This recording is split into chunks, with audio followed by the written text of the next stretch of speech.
다 같이 주기도 하심으로 7월 2일 목요일 아침 예배를 시작합니다.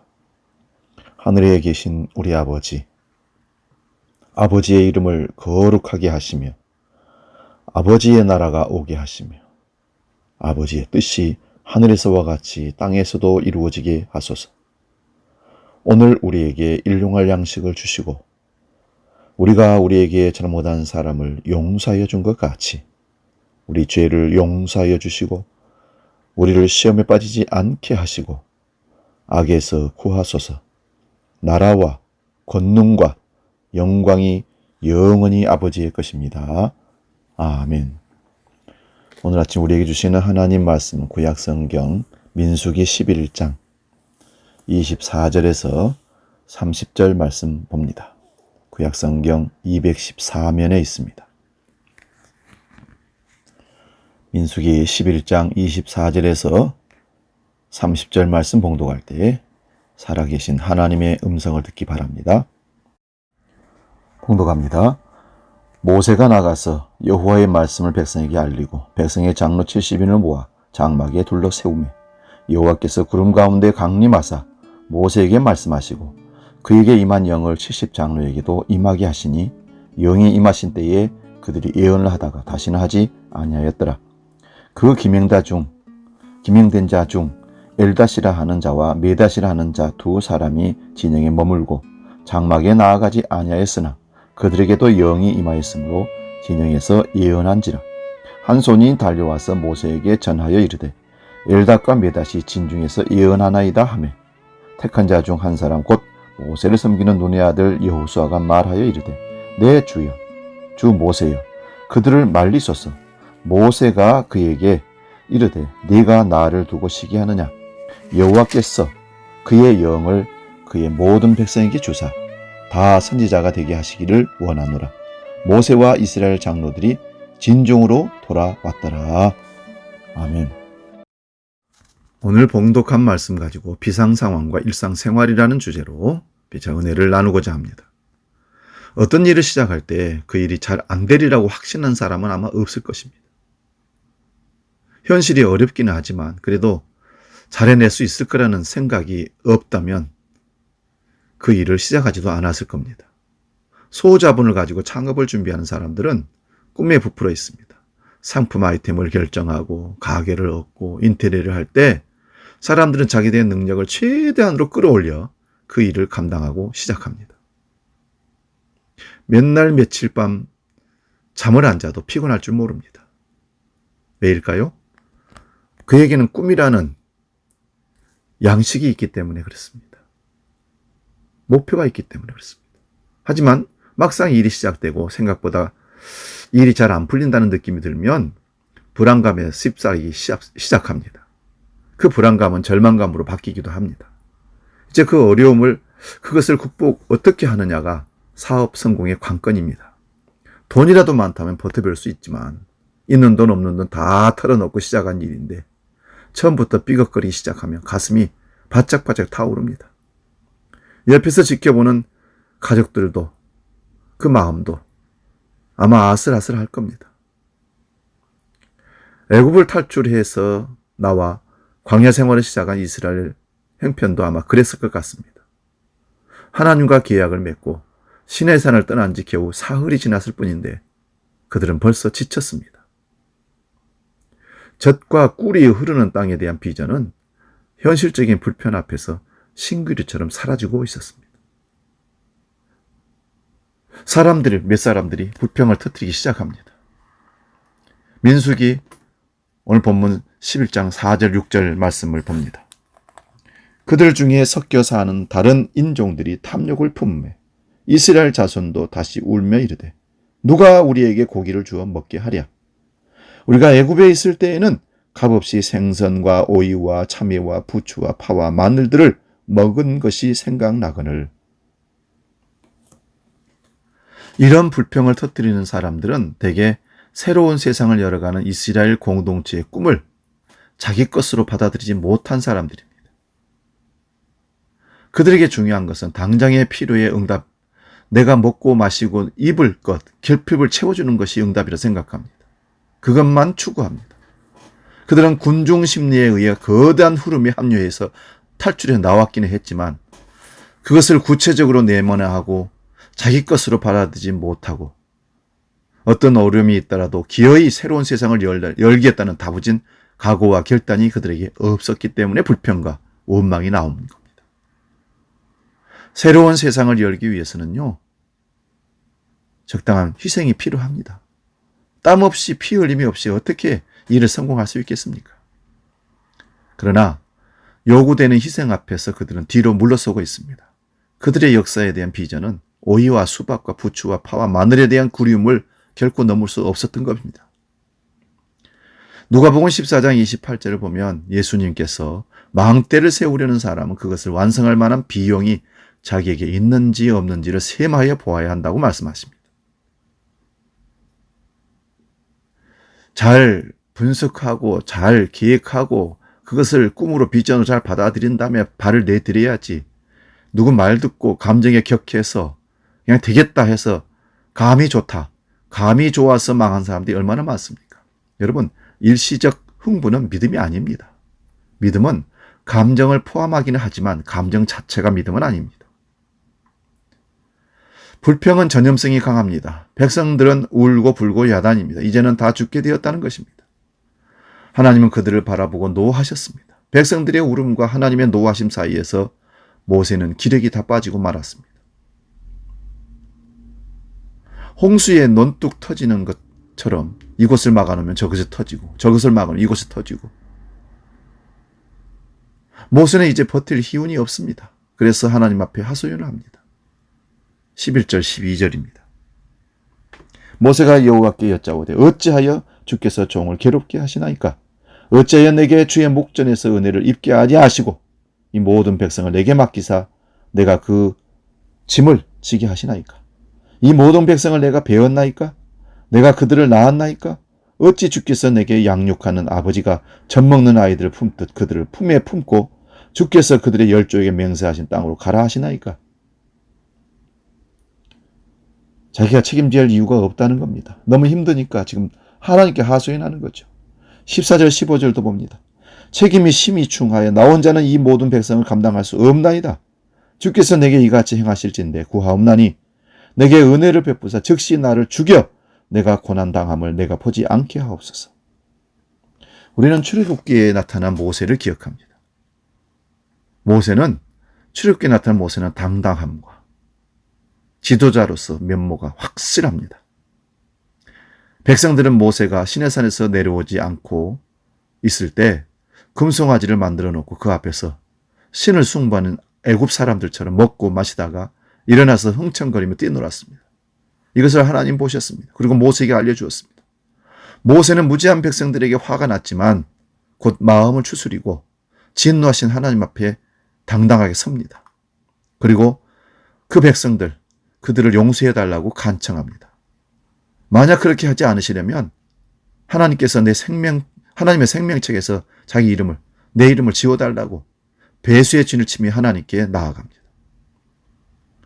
출애굽기에는 그를 절망을 모르는 위대한 영혼으로 백성들을 위하여 우뚝 선 지도자로서 당당하게 소개하고 있습니다. 하지만 민수기에 나타난 모세는 거듭되는 백성들의 투더그림 앞에서 거의 탈진한 모습입니다. 말을 안 듣습니다. 심지어는 모세를 돌로 쳐서 죽이려고 달려들기까지 합니다. 그래서 그는 더 이상 일할 수 없는 탈진에 빠진 겁니다. 그래서 그는 차라리 죽기를 각오하고 있습니다. 지도자의 애로움이 여기서 느껴지기도 합니다. 하나님의 이다지도 장신들의 종들에게 무거운 짐을 맡기시는 것일까요? 모세는 백성들에게 주님의 뜻을 전한 후에 백성들의 장로들 가운데 70명을 불러 모아서 장막을 둘러쳐서 세웁니다. 그때 주님께서 구름에 휩싸여 내려오셔서 모세와 더불어 말씀하십니다. 그리고 모세에게 내렸던 그 영들을 장로들에게도 부어주십니다. 그 영이 그들 장로들 위에 내려와 머물자 장로들이 예언을 했다고 합니다. 여기서 말하는 예언은 앞날에 대한 예견이라기보다는 그들이 하나님의 현존을 체험하는 그런 광경입니다. 하나님의 강력함이, 하나님의 여기 계심을 그들로 하여금 경험케 하신 겁니다. 어쩌면 그들이 일종의 입신 상태로 경험했는지 모릅니다. 그것은 일상생활을 꿰뚫는 비상 상황의 경험입니다. 여러분, 무당들이 작두 타는 모습을 보셨는지 모르겠습니다. 또 빨갛게 달구어진 석탄 위를 달려가는 사람들 보셨는지 모르겠습니다. 그들은 일상의 문턱을 넘어섰기 때문에 부상을 입지 않을 수 있습니다. 일종의 무아지경이라는 겁니다. 무아지경의 경험을, 체험을, 황홀함을 성령을 통해서 그들에게 줬을지 모릅니다. 하지만 문제는 여러분, 그 황홀함에 지속성이 없다는 사실을 압니까? 무당이 일생 동안 작두를 탈 수는 없는 겁니다. 뜨거운 석탄 위를 달려갈 수는 없는 겁니다. 누구도 그런 체험 속에 머물 수는 없습니다. 곧 일상으로 복귀해야 합니다. 그러면 그런 체험의 의미는 무엇일까요? 하나님의 영을 체험한 이들은 하나님 마음을 알아차리게 됩니다. 이것은 감정이입이라기보다는 연민이라고 할까요? 일종의 하나님의 마음으로 함께 열어져서 들어가는 겁니다. 어려운 사람, 가난한 사람, 병든 사람, 고통당하는 사람 가운데 내 마음을 열고 들어가서 같이 울고 같이 아파하고 같이 나눠 먹고 하는 그런 삶. 이것을 공감이라고 할 수 있을까요? 공감이란 다른 사람들과 더불어 살아가는 삶을 말하는 거죠. 감정적인 상태입니다. 내가 누군가에게 공감한다는 것은 그의 삶을 향해 나를 열어놓는다는 말이거든요. 하나님의 영은 우리로 하여금 먼저 하나님 마음에 공감하게 만듭니다. 같이 느끼게 된 거죠. 하나님 마음을. 고린도전서 2장 11절 말씀에 하나님의 영이 아니고서는 아무도 하나님의 생각을 깨닫지 못한다고 합니다. 하나님의 영에 충만한 사람은 하나님 마음을 향해 자기를 열고 하나님 마음을 헤아리며 살게 됩니다. 또한 하나님의 영은 우리로 하여금 이웃들의 기쁨과 슬픔에 공감하게 합니다. 마치 바람이 임으로 부는 것처럼 성령은 불통의 세상을 소통의 세상으로 만들어가는 능력이 있으십니다. 70명의 장로들은 비상 상황의 가운데 체험을 통해서 하나님의 일꾼이 되게 됩니다. 그런데 그 속에 두 남자가 진에 남아있었다고 성경은 기록합니다. 엘닷과 메닷이라는 사람인데요. 어쩌면 이 사람들은 형제였는지도 모르겠습니다. 모세에 대해서 불만과 원망을 갖고 있는 사람들이었으라. 그래서 모세가 밖으로 나와서 장막과 가장자리에 서라고 했을 때 그들은 서지 않고 장막에 머물러 있었습니다. 그런데 그들에게도 하나님의 영이 내렸고 그들도 다른 사람들과 똑같이 마찬가지로 예언을 했다고 합니다. 그야말로 임의로 부는 성령의 바람이 그들에게도 불어서 임한 거지요. 자유롭게 하나님의 역사하심입니다. 그때 한 소년이 모세에게 달려와서 그들도 예언을 한다고 알렸습니다. 그때 여호수아가 나서서 그들을 말려야 한다고 모세에게 청을 합니다. 모세의 영적인 권위를 세우고 싶은 여호수아의 충정이었을 겁니다. 하지만 여호수아는 하나는 알고 둘은 모르는 사람에 불과합니다. 세상의 어떤 정치적 권위로도 하나님의 자유로운 영의 영을 통제할 수는 없는 겁니다. 모세는 그 사실을 잘 알고 있습니다. 그래서 말합니다. 29절 말씀 봅니다. 모세가 그에게 이르되 네가 나를 두고 시기하느냐? 여호와께서 그의 영을 그의 모든 백성에게 주사 다 선지자가 되게 하시기를 원하노라. 이 말이 참 의미가 있고 좋습니다. 모세는 이스라엘 백성들 모두가 다 하나님의 영에 감동되어져서 살기를 바라고 자기와 함께 꿈을 공유하면서 같이 나아가자는 것입니다. 이것이 우리의 꿈이기도 합니다. 우리 교인들 모두가 하나님의 마음에 깊이 조율된 성령의 사람들이 되어서 살았으면 좋겠습니다. 요엘 선지자는 모세의 꿈이 실현될 때를 아마 내다보고 예언을 했던 것 같습니다. 요엘 2장 28절 29절은 너무 잘 아는 말씀이죠. 내가 모든 사람에게 나의 영을 부어주겠다. 너희 아들 딸들은 예언하고 늙은이들은 꿈을 꾸고 젊은이들은 환상을 볼 것이다. 그때가 되면 종들에게까지도 남녀를 가리지 않고 나의 영을 부어주리라. 참 꿈같은 일입니다. 모두가 다 주님의 영에 사로잡혀 살아간다면 분쟁도 불평도 다 사라지고 평강과 사랑과 용서와 하나됨이 남아있을 겁니다. 오늘 본문에 이어지는 민수기 12장부터 16장까지를 볼 필요가 있습니다. 하나님의 영을 체험한 이들이 백성들 가운데 있음에도 불구하고 이스라엘 공동체는 불복종과 불평과 회의와 불신과 반역이 일어나서 분열되게 됩니다. 이것이 인간 사는 일상의 현실입니다. 문제는 그 장로들이 70명의 장로들이 경험한 비상 상황 가운데 체험한 하나님은 처음이자 마지막이 되었습니다. 더 이상 그들이 하나님의 사람으로 계속 이끌림 받지 못한다는 것입니다.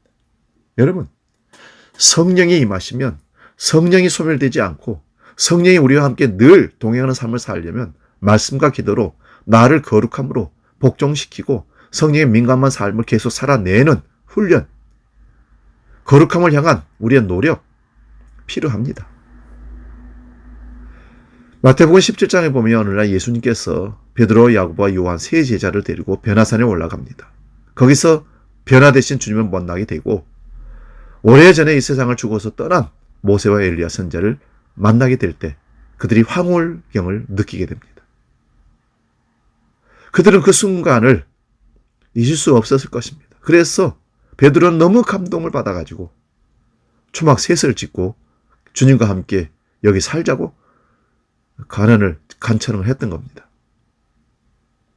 하지만 주님은 이제 내려가자. 우리의 삶은 산 아래 마을에서 계속되어야 한다는 것입니다. 고통과 슬픔과 분열과 다툼이 끊이지 않는 세상에 살면서 조각난 삶을 거룩하게 변형시켜야 합니다. 하지만 우리는 지쳤고 목이 마릅니다. 어찌해야 합니까?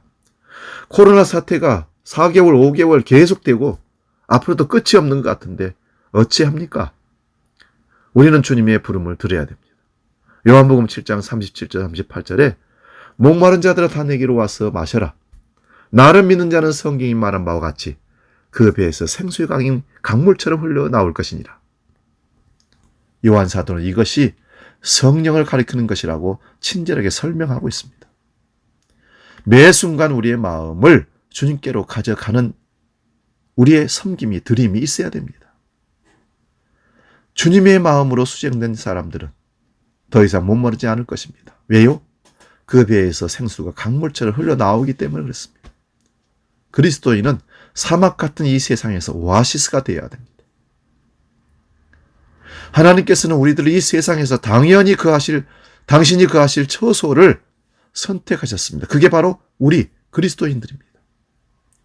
내가 거할 처소, 우리 한 사람 한 사람들이 그 처소가 되는 겁니다. 그래서 그 처소가 되어서 누군가가 목말라 하고 원망하고 불평하고 절망하고 있을 때 주님의 생수를 나눠주면서 같이 마시게 하는 역사, 이게 그리스도인의 삶의 그리스도의 편지 역할 아니겠습니까? 날마다 삶을 통해서 주님을 드러내는, 주님을 읽을 수 있도록 보여주는 편지 역할 말입니다. 날마다 우리는 누추할 망정, 우리 마음의 집에, 직장에 그분을, 성령을 초청하고 그분이 거하실 공간을 마련할 때 우리는 계속적인 오아시스에서 생수를 먹을 수가 있고 목마르지 않는 삶을 살아낼 수가 있습니다. 누군가가 우리 곁에 다가와서 시원한 물 한 잔 먹었으면 좋겠다 할 때 과감하게 꺼내어서 그에게 목마름을 해결할 수 있도록 생수를 나눠줄 수 있는 우리의 노력, 섬김, 이게 전도 아니겠습니까? 우리로서는 할 수 없지만 우리가 하나님을 향하여 마음을 열고 성령을 강력하게 의지하면서 성령의 불꽃이 사멸되지 않도록 늘 거룩한 삶으로 나아갈 때 주의 영이 우리 속에서 생수처럼 계속 흘러넘칠 줄로 믿습니다. 그리고 그 영이 거하시는 곳에는 항상 묶임이 없고 눌림이 없고 자유함이 있다고 말씀하십니다. 성령 안에서 참된 자유를 누릴 수 있기를 바랍니다. 비상 상황 가운데서 우리가 오늘 구해야 할 것은 성령의 임하심입니다. 성령의 임재가 우리로 하여금 살게 하시고 또 다른 생명들을 살린다는 역사를 여러분 잊지 마시기를 주의 이름으로 축원드립니다. 기도하겠습니다. 살아서 역사하시는 아버지 하나님, 비상 상황 가운데 있는 우리에게, 원망과 불평과 좌절감이 있는 우리에게 성령을 보내주셔서 성령의 임재가 강력하게 역사하셔서 우리를 70명의 장로들을 감동시켜 하나님을 경험케 했던 것처럼 우리 그리스도인들을, 주한 모든 성도들을 점령하여 주시옵소서. 그래서 하나님의 거룩한 일꾼들로, 하나님의 뜻, 하나님의 비전, 하나님의 꿈을 이루어가는 사람들로 사용하여 주시옵소서. 오늘도 목말라 허덕이는, 원망하고 좌절하는, 낭망하는 많은 사람들에게 이 생수를 나눠주는 심부름꾼이 되게 하여 주시옵소서. 그리스도의 편지로 세상 가운데 그들이 그리스도를 만나는 편지를 읽을 수 있는 삶으로 살아내는 우리 모든 백성들 되게 하여 주시옵소서. 코로나 사태로 지쳐있는 그리스도인들, 세상 사람들에게 참된 오아시스, 성령이 우리에게 부어주시는 생수의 강을 함께 맛볼 수 있도록 이럴 때일수록 더욱더 기도하고 주를 증거하며 나아가는 우리 모두가 되게 하여 주시옵소서. 이제는 우리에게 생수의 강을 열어주시고 목마름을 해결하시는 영원한 생수이신 예수 그리스도의 은혜와 아버지의 놀라우신 사랑과 성령님의 감동, 교제, 역사 충만케 하시며 아침 예배로 함께 머리 숙인, 그리고 성령을 의지하여 살기로 결단하는 모든 주한 공동체 위에, 우리 모든 아침교회 권속들 위에 이제로부터 영원히 함께 계시기를 간절히 축원하옵나이다. 아멘.